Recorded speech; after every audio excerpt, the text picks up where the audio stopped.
Mona lalatsika azy nandritra an'ireny fifidianana regny fa dia be dia be ny sehatra irahandreo miasa indrindra eo anivon'ny ministeran'ny économie, ny ministeran'ny fahasalamana, ny ministeran'ny rano, ny ministeran'ny ponina ary dia mbola itoy izay ary mbola ho amafisiny ary nanome toky ihany koa moa raha matoa Fatma Samora fa dia isy ny ezaka ataon'ny zareo koa mifanampiana fanamafisana traikefa momba ny fanomanantsika ny sommet izay ataontsika amin'ny herintaona.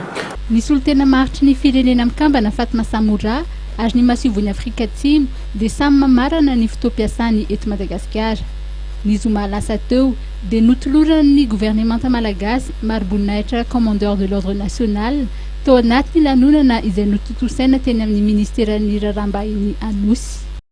Fa anisan'ny asa goavana tanterain'ny ministera-panjakana izay misahana ny tetikasa ny filoham-pirenena ny fanajariana ny tany ary ihany koa ny fotodrafitrasa ny fanitanana ny seranam-piaramanidina Ivato ny momba ny fanatanterahana izay tetikasa izay no entina ao anatin'ny fanadihadiana manaraka. Mizotra ny asa fanitarana ny seranam-piaramanidina Ivato. Itazona amin'ny faritra 2 alina metatra tora-droa ny seranam-piaramanidina. Izany hoe ampitombona avroeny amin'ny habe amin'izao fotoana. Anisan'ny tafiditra ao anatin'ny faritra Ajarina ny ao anatin'ny tobin'ny miaramila Bany Ivato.